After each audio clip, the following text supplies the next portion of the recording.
ദൈവനാമത്തിന് മഹത്വമുണ്ടാകട്ടെ. വീണ്ടും ദൈവസന്നിധിയിൽ ഒരുമിച്ച് നമുക്കായിരിക്കാനായിട്ട് കർത്താവ് തന്ന കൃപയ്ക്കായിട്ട് കർത്താവിനെ സ്തുതിക്കുന്നു. വിശ്വാസികളായിരിക്കുന്ന നാം ദൈവസഭയിൽ എങ്ങനെ ആയിരിക്കണം, എങ്ങനെ പെരുമാറണം എന്നത് സംബന്ധിച്ച നിർദ്ദേശങ്ങൾ അല്ലെങ്കിൽ ദൈവത്തിന്റെ നിബന്ധനകളാണ് നാം ഇടയലേഖനങ്ങളിൽ കാണുന്നത്. പ്രത്യേകിച്ച് തിമോഥെയോസിന്റെ ലേഖനം നാം വിഷയത്തോടുള്ള ബന്ധത്തിൽ പഠിച്ചു വരികയാണ്. കഴിഞ്ഞ ക്ലാസ്സിൽ വിശ്വാസികളുടെ അലങ്കാരം എങ്ങനെയായിരിക്കണം എന്നതിനെ കുറിച്ച് നമ്മൾ ചിന്തിക്കുവാനായിട്ട് ഇടയായി. നമ്മൾക്കറിയാം, നമ്മൾ പലപ്പോഴും അത് മനുഷ്യ സഹജമാണ്. നമ്മൾ കാലത്തിനൊത്ത് കോലം തുള്ളുക എന്ന് പറയുന്ന ഒരു സമ്പ്രദായമുണ്ട്. എന്ന് പറഞ്ഞാൽ ലോകത്തിന്റെ നമ്മൾ ഏത് സമൂഹത്തിൽ ഏത് സാഹചര്യത്തിലായിരിക്കുന്നോ അതിനനുസരിച്ച് നമ്മളെ തന്നെ രൂപപ്പെടുത്തിയെടുക്കുന്ന ഒരു സമ്പ്രദായം. ഇത് ആദിമകാലം മുതൽ തന്നെ ഉള്ള ഒരു മനുഷ്യ സമ്പ്രദായമാണ്. അത് സ്വാഭാവികമാണ്. എന്നാൽ ദൈവമക്കൾ അക്കാര്യത്തിൽ വളരെ ശ്രദ്ധിക്കേണ്ട ആവശ്യമുണ്ട് എന്ന് ദൈവത്തിന്റെ വചനം ഓർപ്പിക്കുന്നു. കഴിഞ്ഞ ക്ലാസ്സിൽ നമ്മൾ സ്ത്രീകൾ തങ്ങളെ തന്നെ അലങ്കരിക്കുന്ന വിഷയം സംബന്ധിച്ച് നമ്മൾ പഠിക്കുകയുണ്ടായി. ലോകത്തെ അനുകരിക്കുന്നതിൽ മറ്റാരെക്കാളും മുൻപന്തിയിലേക്ക് വിശ്വാസികൾ എത്തി നിൽക്കുന്ന ഒരു കാലത്ത് നമ്മളായിരിക്കുന്നു. അതിന് പലവിധ ന്യായീകരണങ്ങളും നമ്മൾ കണ്ടെത്തുന്നു. പൂർവ്വകാലങ്ങളിൽ മാതാപിതാക്കൾ മക്കളെ ആ നിലയിൽ വ്യക്തമായി പറഞ്ഞ് മനസ്സിലാക്കി പഠിപ്പിച്ചു മുമ്പോട്ട് പോയി. എന്നാൽ ഇന്ന് മക്കളുടെ രീതിക്കനുസരിച്ച് തങ്ങളുടെ നിലപാടുകളെ മാറ്റേണ്ട ഒരു സ്ഥിതിയിലേക്ക് മാതാപിതാക്കൾ വന്നു ഭവിച്ചുകൊണ്ടിരിക്കുന്നു എന്നുള്ള വിഷയം നമുക്ക് വ്യക്തമായിട്ട് ആ വിഷയത്തെ ഒന്ന് വിശകലനം ചെയ്താൽ മനസ്സിലാക്കുവാനായിട്ട് സാധിക്കും. മെറ്റീരിയലിസം, ഭൗതികമായിട്ട് ഉള്ള വീക്ഷണം, നമ്മുടെ കാഴ്ചപ്പാട് ഭൗതിക തലത്തിലേക്ക് മാത്രം ചുരുങ്ങിപ്പോയപ്പോൾ ആത്മീക തലം മൊത്തത്തിൽ ചുരുങ്ങിപ്പോയി എന്ന് പറയുന്നതാണ് അതിന്റെ ശരിയായ വിഷയം. ഇവിടെ നമ്മൾ പഠിച്ചു വരുന്ന വിഷയത്തിൽ സ്ത്രീകളുടെ ഉത്തരവാദിത്വം, അവരുടെ അലങ്കാരം, ഈ വിഷയം കഴിഞ്ഞ ക്ലാസ്സും നമ്മൾ പഠിച്ചു. അവര് ഉപദേശിപ്പാനോ പുരുഷന്റെ മേൽ അധികാരം നടത്തുവാനോ സ്ത്രീയെ അനുവദിക്കുന്നില്ല. പൗലോസ് അനുവദിക്കുന്നില്ല എന്ന് പൗലോസ് പറയുന്നുവെങ്കിലും ദൈവസഭയിൽ ദൈവാത്മാവ് ആ നിലയിൽ ഒരു ക്രമീകരണം ആഗ്രഹിക്കുന്നില്ല, അനുവദിക്കുന്നില്ല എന്ന് നമ്മൾ വായിക്കുവാനും മനസ്സിലാക്കുവാനായിട്ട് ആവശ്യമുണ്ട്. പൗലോസിന്റെ വാക്കുകളല്ല. പൗലോസ് പറയുന്നു, തിമോഥെയോസിനോട് ഞാൻ പറയുന്നു എന്ന് പറയുന്നതിന് പ്രത്യേക ആശയമുണ്ട് എന്ന് നമ്മൾ മനസ്സിലാക്കണം. അല്ലാതെ പൗലോസ് സ്വന്തം അഭിപ്രായം പറഞ്ഞതല്ല. നമ്മൾ ചിന്തിക്കുമ്പോൾ സ്ത്രീ പുരുഷ സമത്വത്തിന്റെ കാലത്തിലാണ് നാം നിൽക്കുന്നത്. അപ്പോൾ രക്ഷയോടുള്ള ബന്ധത്തിലും കൃപാവരങ്ങളോടുള്ള ബന്ധത്തിലൊക്കെ നാം പഠിച്ചു വരുമ്പോൾ അവിടെ സ്ത്രീയും പുരുഷനും എന്നോ യഹൂദനും യവനനും എന്നോ ഇല്ല. വിശ്വാസത്താൽ എല്ലാവർക്കും രക്ഷ തുല്യ അളവിലാണ് ലഭിക്കുന്നത്. കൃപാവരങ്ങൾ ദൈവം തുല്യമായി പങ്കിട്ട് കൊടുക്കുന്നു. അപ്പോൾ അത് നിലയിൽ സ്ത്രീകൾക്കും ഉപദേശിപ്പാൻ കഴിവുള്ളവരും പരിപാലിപ്പാൻ കഴിവുള്ളവരും ഒക്കെ സ്ത്രീകളുടെ ഇടയിലും ഉണ്ട്. അങ്ങനെയുള്ള സഹോദരിമാരെ നമുക്കറിയുകയും ചെയ്യാം, നമ്മൾ അത് കാണുകയൊക്കെ ചെയ്യുന്നുണ്ട്. കൃപാവരങ്ങൾ, പരിപാലിക്കാനുള്ള വരം, ഉപദേശിക്കാനുള്ള കഴിവ്, നായകത്വം വഹിക്കാനുള്ള കഴിവ്, ഇങ്ങനെയുള്ള കഴിവുകളുള്ള സഹോദരിമാരെ നമുക്ക് കാണുവാനായിട്ട് കഴിയും. അപ്പൊ ദൈവസഭയിൽ ഇവരുടെ ശുശ്രൂഷ എന്താണ് എന്നത് ചിന്തിക്കുമ്പോൾ സഭയെ നയിക്കുവാൻ ദൈവം ഇവരെ കുറിച്ച് ഉദ്ദേശിക്കുന്നില്ല എന്ന് നമുക്ക് മനസ്സിലാക്കുവാനായിട്ട് കഴിയും. സഭാ നായകത്വം പുരുഷന്മാർക്കാണ് ദൈവം കൊടുത്തിരിക്കുന്നത്. കേവലം പുരുഷനായി എന്നതുകൊണ്ട് സഭാ നായകത്വം ദൈവം ഏൽപ്പിക്കുന്നില്ല എന്നുള്ളത് നമ്മൾ മനസ്സിലാക്കേണ്ടത് ആവശ്യമാണ്. അപ്പൊ സഹോദരിമാർക്ക് ദൈവം ഈ കൃപാവരം കൊടുക്കുന്നതിന്റെ ഉദ്ദേശം എന്ത്? നമ്മൾ അതിന്റെ രണ്ടാം അധ്യായം അവസാനിച്ചപ്പോൾ മക്കളെ പ്രസവിച്ച് രക്ഷ പ്രാപിക്കും എന്ന ഒരു പ്രയോഗം, അതിന്റെ ആത്മീയ ആശയവും നമ്മൾ കഴിഞ്ഞ ക്ലാസ്സിൽ ചിന്തിച്ചു. കുടുംബത്തിൽ ഈ പരിപാലനത്തിനും ഉപദേശത്തിനും ഒക്കെ സഹോദരിമാർക്ക് പ്രത്യേക പങ്കാളിത്തം ഉണ്ട് എന്ന് നമുക്ക് മനസ്സിലാക്കുവാനായിട്ട് കഴിയും. മക്കളെ ദൈവവഴികളിൽ ഉപദേശിച്ച് വഴി നടത്തുവാൻ, അവരെ പരിശീലിപ്പിക്കുവാൻ ഈ കൃപാവരങ്ങൾ അവർക്ക് പ്രയോജനപ്പെടുത്താനായിട്ട് കഴിയും. കൃപാവരങ്ങൾ സഭയിൽ മാത്രമാണ് പ്രയോജനപ്പെടുത്തണം എന്ന് വചനത്തിൽ പ്രമാണമൊന്നുമില്ല. പൊതുപ്രയോജനത്തിനായിട്ട് കൃപാവരങ്ങൾ നൽകപ്പെടുന്നു. അപ്പോൾ നമുക്കറിയാം, മൂപ്പന്മാരുണ്ട്, സുവിശേഷന്മാരുണ്ട്, ഉപദേഷ്ടക്കന്മാരുണ്ട്. ഇങ്ങനെ സഭയിൽ പൂർണ്ണസമയ ശുശ്രൂഷകരായിരിക്കുന്ന അനേകം വ്യക്തികൾ സഭയോടുള്ള ബന്ധത്തിലുണ്ട്. അവർ സഭയുടെ കാര്യങ്ങൾ നോക്കുന്നത് കൊണ്ട് കുടുംബത്തിൽ വേണ്ടത്ര ശ്രദ്ധ പതിപ്പിക്കുവാൻ കഴിയാത്ത സാഹചര്യം ഉണ്ടാകുന്നത് സ്വാഭാവികമാണ്. ശുശ്രൂഷ രംഗത്തുള്ളവർക്ക് ആ കാര്യം മനസ്സിലാക്കുവാനായിട്ട് കഴിയും. പ്രത്യേകിച്ച് കൺവെൻഷനുകളൊക്കെ പ്രസംഗിക്കുന്ന ദേവദാസന്മാര് വിദേശ രാജ്യങ്ങളിലും സ്വദേശത്തും ഡേറ്റുകളായി കഴിഞ്ഞാൽ ഒരു സ്റ്റേജിൽ നിന്നും മറ്റൊരു സ്റ്റേജിലേക്ക് ഓടിപ്പോകുന്ന സന്ദർഭങ്ങൾ നമുക്ക് അറിയാവുന്ന, നമ്മൾ കാണുന്ന കാഴ്ചകളാണ്. അപ്പോൾ അങ്ങനെയുള്ള വ്യക്തികൾക്ക് മക്കളെ വീട്ടിലിരുന്ന് പൂർണ്ണ അനുസരണത്തിൽ വളർത്താനൊക്കെ സമയം വളരെ തുലവുമാണ് ലഭിക്കുന്നത്.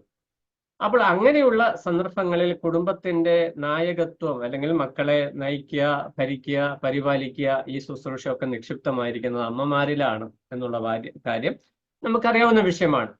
നമുക്കറിയാം, നമ്മൾ ശമൂവേലിനെ കുറിച്ച് നമ്മൾ പഠിക്കുമ്പോൾ ശമൂവേലിന്റെ അമ്മ ശമൂവേലിനെ ദൈവത്തിന് സമർപ്പിച്ച് ദൈവഭക്തിയിൽ വളർത്തിക്കൊണ്ടുവന്നു. ആ അമ്മ ശമൂവേലിൽ ഇൻവെസ്റ്റ് ചെയ്ത ആ ഒരു റിസൾട്ട് ശമൂവേലിന്റെ ജീവിതത്തിൽ നമുക്ക് വ്യക്തമായിട്ട് കാണുവാനായിട്ട് കഴിയും. എന്നാൽ ശമൂവേൽ കുടുംബജീവിതം ആരംഭിച്ച് ശമൂവേലിന് മക്കൾ ഉണ്ടായി കഴിഞ്ഞപ്പോൾ ശമൂവേലിന്റെ പ്രശ്നം എന്താ? രാവും പകലും ഒരുപോലെ ഇസ്രായേൽ ജനത്തിന് വേണ്ടി ന്യായപാലനം നടത്തിയ നിമിത്തം തനിക്ക് കുടുംബത്തിൽ വേണ്ടത്ര ശ്രദ്ധ കേന്ദ്രീകരിക്കുവാനായിട്ട് സാധിച്ചില്ല. അത് സ്വാഭാവികമാണ്, ശമൂവേലിനെ കുറ്റപ്പെടുത്തുന്നതല്ല.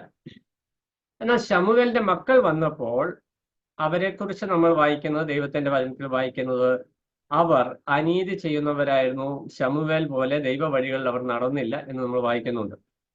എന്നാൽ ശമൂവേലിന്റെ ഭാര്യയെക്കുറിച്ച് യാതൊന്നും ദൈവം എന്ത് പ്രത്യേകിച്ച് പറയുന്നുമില്ല.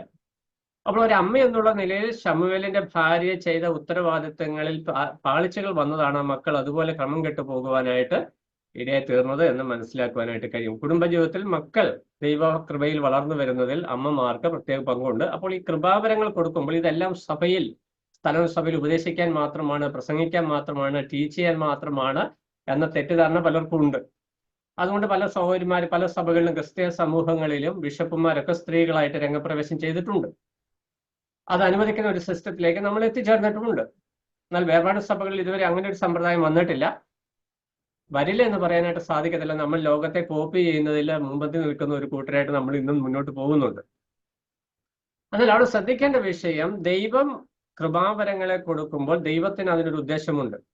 പ്രത്യേകിച്ച് ശുശ്രൂഷകന്മാരുടെ ഭാര്യമാർക്ക് ദൈവം ഈ ശുശ്രൂഷകന്മാർക്കുള്ള കൃപാവരങ്ങൾ തന്നെ എല്ലാം നൽകിയിരിക്കണം. കാരണം കുടുംബത്തെ നയിക്കുന്നത് ഭർത്താവ് സഭയ്ക്ക് വേണ്ടി പൂർണ്ണസമയം നിന്ന് സഭയിലെ പ്രശ്നങ്ങൾ, വിശ്വാസികളുടെ പ്രശ്നങ്ങൾ പരിഹരിച്ച് ഉപദേശിച്ചും ശാസിച്ചും കരുതിയും ഒക്കെ മുന്നോട്ട് പോകുമ്പോൾ മക്കളെ ശരിയായ നിലയിൽ ദൈവവചനത്തിൽ അധിഷ്ഠിതമായി പഠിപ്പിച്ച് മുന്നോട്ട് കൊണ്ടുപോകേണ്ട ഭാരിച്ച ഉത്തരവാദിത്വം സഹോദരിമാരിലാണോ ഉള്ളത്.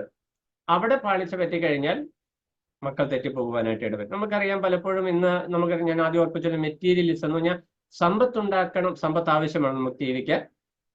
ജോലി ചെയ്യുന്നവരെ കുറ്റപ്പെടുത്തിയതുമല്ല, ജോലി ചെയ്ത് തന്നെ ജീവിക്കാൻ വേണം.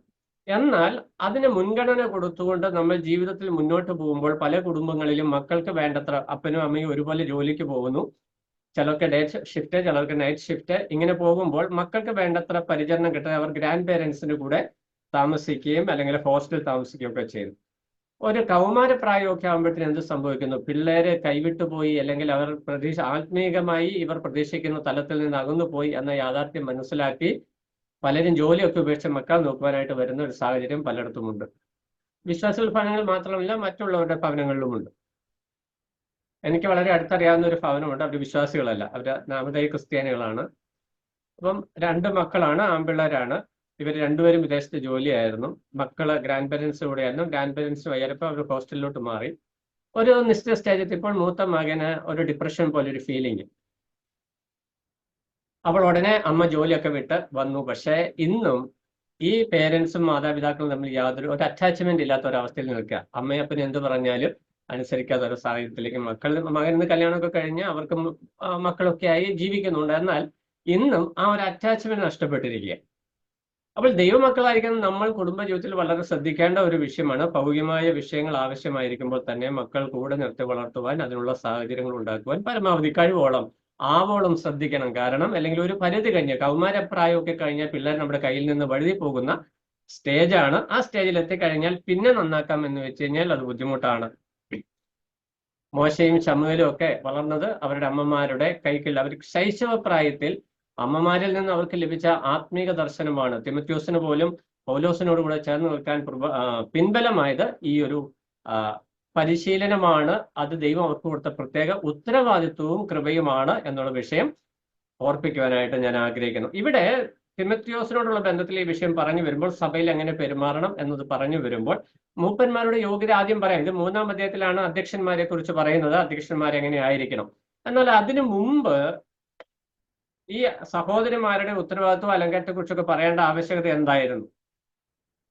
നമ്മൾ അങ്ങനെ വചനത്തെ പരിശോധിച്ച് കഴിയുമ്പോഴാണ് ഇതിന്റെ ശരിയായ അവസ്ഥ നമുക്ക് മനസ്സിലാക്കാനായിട്ട്, കാരണം അല്ലെങ്കിൽ അടിസ്ഥാനം എന്ത് എന്ന് മനസ്സിലാക്കുവാനായിട്ട് കഴിയും. കുടുംബത്തെക്കുറിച്ച് ദൈവികമായിരിക്കുന്ന ഒരു പദ്ധതിയുണ്ട്.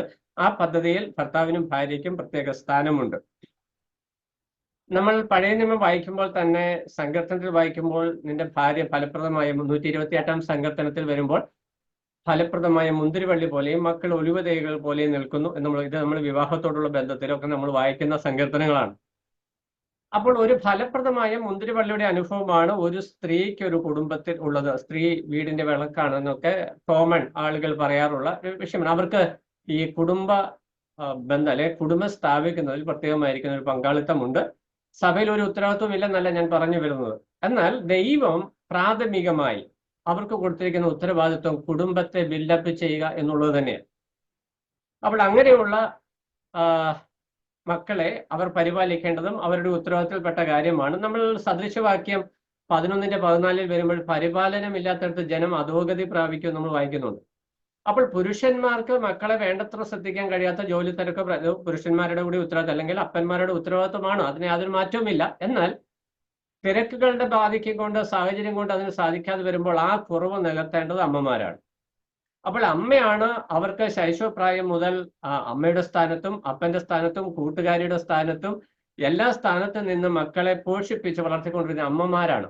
പൂർവ്വകാലങ്ങളിൽ നമുക്കറിയാം, അന്നോട്ടും ആണുങ്ങൾ കുടുംബസന്താനത്തിന് വേണ്ടി പ്രവർത്തിക്കുന്നു, ഇന്നും പ്രവർത്തിക്കുന്നു. പക്ഷെ ഇന്ന് പുരുഷന്മാരെക്കാൾ കൂടുതൽ സാലറി കൂടി സ്ത്രീകളൊക്കെ പ്രവർത്തിക്കുന്ന, ജോലി ചെയ്യുന്ന ഒരു കാലത്താണ് നമ്മൾ ജീവിക്കുന്നത്. സാഹചര്യങ്ങളൊക്കെ ലോകത്ത് മാറിപ്പോയി. ആ സിസ്റ്റം, ആ ചേഞ്ചിന്റെ ഇഫക്റ്റ് നമുക്ക് സൊസൈറ്റിയിൽ മൊത്തം കാണുവാനായിട്ട് സാധിക്കും. ദൈവവചന പ്രകാരം പറയുന്നത് സദൃശവാക്യം 11:14 പരിപാലനമില്ലാത്തടത്ത് ജനം അധോഗതി പ്രാപിക്കും. ഇത് കുടുംബത്തിലും ബാധകമാണ്, സഭയിലും ബാധകമാണ്, സമൂഹത്തിലും ബാധകമാണ്. അപ്പോൾ പരിപാലിക്കുന്ന കൃപാവരം ദൈവം സഹോദരിമാർക്ക് നൽകുമ്പോൾ കുടുംബത്തിൽ മക്കളെ പരിപാലിക്കുക എന്നുള്ളതാണ് പ്രാഥമികമായിരിക്കുന്ന ഉത്തരവാദിത്വം. സഭയിലേക്ക് വരുമ്പോൾ അത് വേറൊരു നിലയിലേക്ക് വരുന്നുണ്ട്. ആ വിഷയത്തിലേക്ക് പിന്നീട് വരും. നമ്മളൊരു സദൃശവാക്യം 31:10-11 വരുമ്പോൾ സാമർഥ്യമുള്ള ഭാര്യ ഭർത്താവിന് ആയുഷ്കാലം ഒക്കെ നന്മ ചെയ്യുന്നു എന്ന് നമ്മൾ വായിക്കുന്നുണ്ട്. സങ്കീർത്തനം 31:10 മുതൽ 11 വരെ. അപ്പൊ കുടുംബജീവിതത്തെ കുറിച്ച് പറയുകയല്ല ഇവിടുത്തെ പ്രധാന വിഷയം. സഹോദരിമാർക്ക് ദൈവം കൊടുത്തിരിക്കുന്ന പ്രാഥമിക ഉത്തരവാദിത്വം സഭാപരിപാലനമല്ല. സഭാപരിപാലനത്തിൽ സ്ത്രീകൾക്ക് യാതൊരു പങ്കാളിത്തവും ദൈവം പ്രത്യേകിച്ച് കൊടുത്തിട്ടില്ല. ലീഡർഷിപ്പ്, സഭയെ ഭരിക്കുക, പരിപാലിക്കുക, നയിക്കുക, ഈ ശുശ്രൂഷകൾ ദൈവം പുരുഷന്മാരെയാണ് ഏൽപ്പിച്ചിരിക്കുന്നത് എന്നത് വളരെ വ്യക്തമായി ദൈവവചനത്തിൽ നമുക്ക് കാണുവാനായിട്ട് കഴിയും. എന്നാൽ പലപ്പോഴും നമ്മൾക്ക് ഏദൻ തോട്ടത്തിൽ വിലക്കപ്പെട്ട കനിയോട് താല്പര്യം ഉണ്ടായതുപോലെ തന്നെ നമ്മുടെ നോട്ടം പലപ്പോഴും നമുക്ക് നിഷിദ്ധമായിരിക്കുന്ന ഏരിയയിലേക്കാണ്. കാരണം അവരെക്കാൾ പലപ്പോഴും നമുക്ക് സാമർത്ഥ്യം കൂടുതലുണ്ട്, കഴിവ് കൂടുതലുണ്ട്, പ്രാപ്തി കൂടുതലുണ്ട് എന്നൊരു തോന്നലൊക്കെ നമുക്ക് ഉണ്ടാകാം. എന്നാൽ ദൈവം വ്യവസ്ഥ ചെയ്തിരിക്കുന്ന നിലയിലേക്ക് സഭ ക്രമീകരിക്കപ്പെട്ടു വരുമ്പോഴാണ് അവിടെ ദൈവനാമം മഹത്വപ്പെടുക. അപ്പോൾ ഞാൻ പറഞ്ഞു വന്ന വിഷയം 2-ാം അധ്യായം അവസാനിക്കുമ്പോൾ മക്കളെ ദൈവഭയത്തിൽ വളർത്തുവാനുള്ള ഭാരിച്ച ഉത്തരവാദിത്വം അമ്മമാരിലുണ്ട്. അവരെ വിശ്വാസത്തിലും സ്നേഹത്തിലും വിശുദ്ധീകരണത്തിലും സുബോധത്തോടെ പാർത്തും മക്കൾക്ക് മാതൃകയായി ജീവിച്ചു കഴിയുമ്പോൾ അവരുടെ പിതാക്കന്മാർ അല്ലെ പുരുഷന്മാർ സഭയിൽ ചെയ്യുന്ന ശുശ്രൂഷകളാണ് 3-ാം അധ്യായത്തിൽ നമ്മൾ പ്രാരംഭം മുതൽ കാണുന്നത്. 3-ാം അധ്യായത്തിലേക്ക് നമ്മൾ വരുമ്പോൾ 3-ാം അധ്യായത്തിന് 3 ഭാഗങ്ങളാണ് പ്രധാനമായിട്ട് നമുക്കുള്ളത്.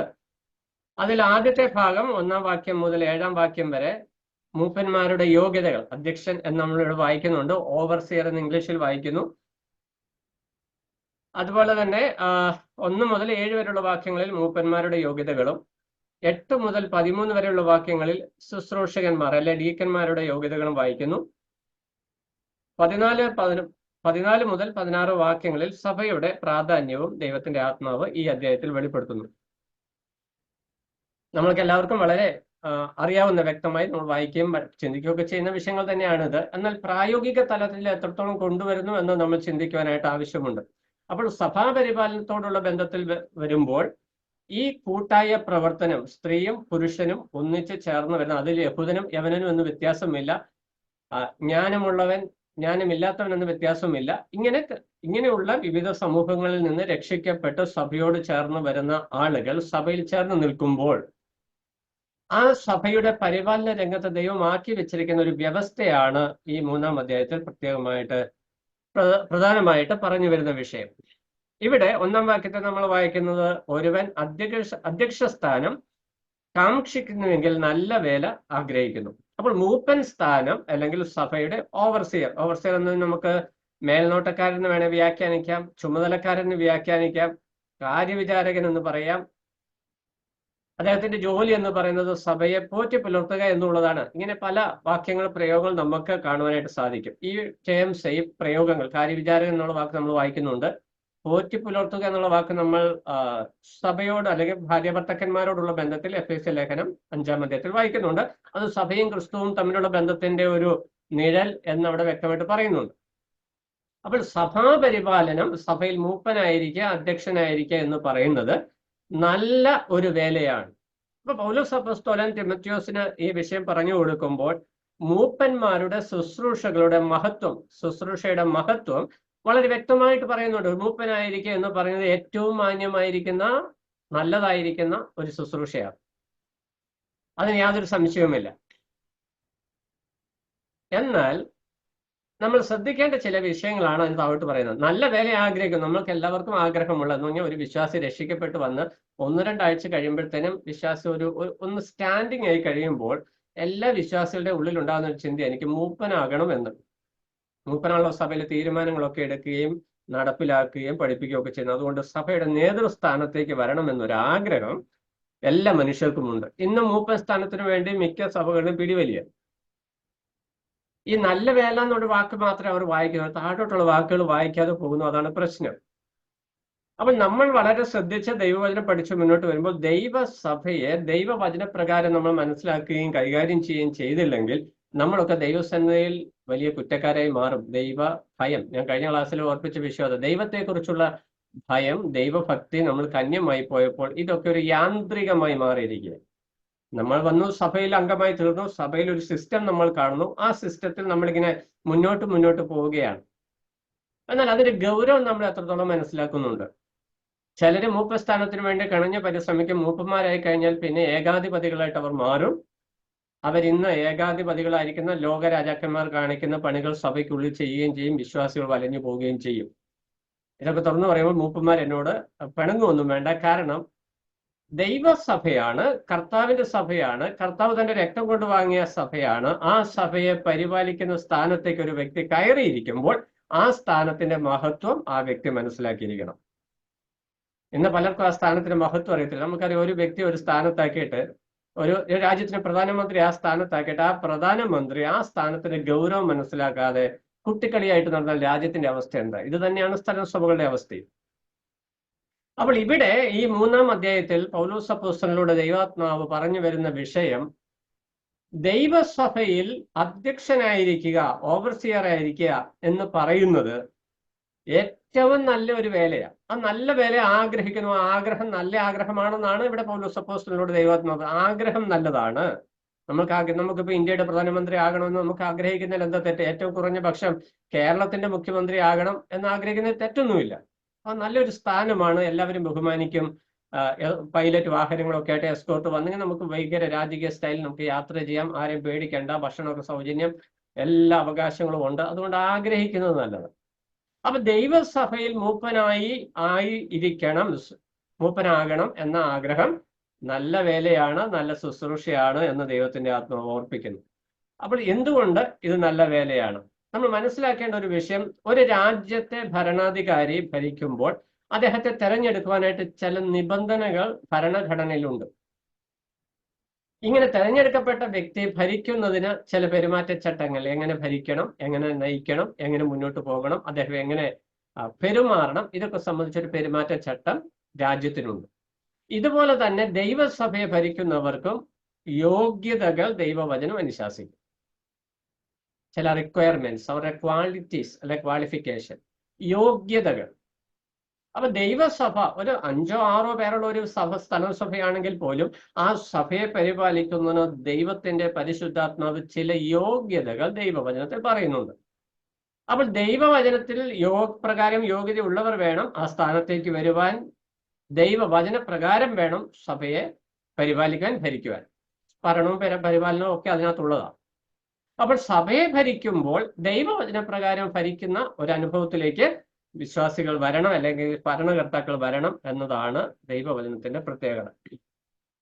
ഇവിടെ മൂപ്പന്മാർ എന്നുള്ളതിന് അധ്യക്ഷൻ എന്നുള്ള വാക്കുണ്ട്, ബിഷപ്പ് എന്ന വാക്കുണ്ട്.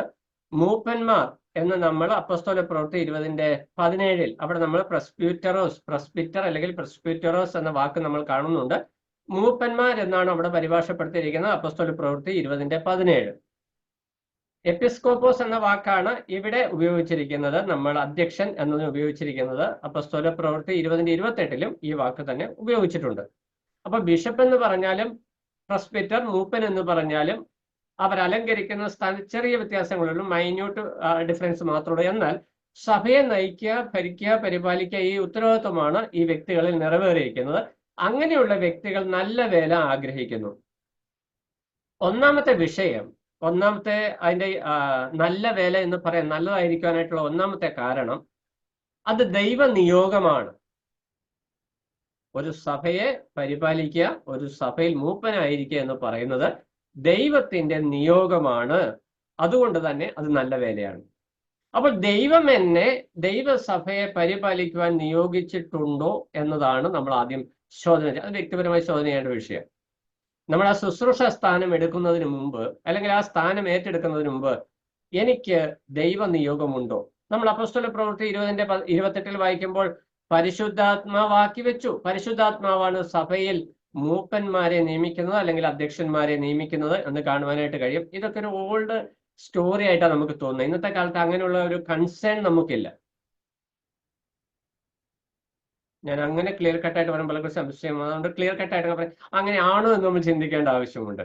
പരിശുദ്ധാത്മാവ് വാസ്തവമായും ഇന്ന് സഭയിൽ മൂപ്പന്മാരെ നിയമിക്കുന്നുണ്ടോ?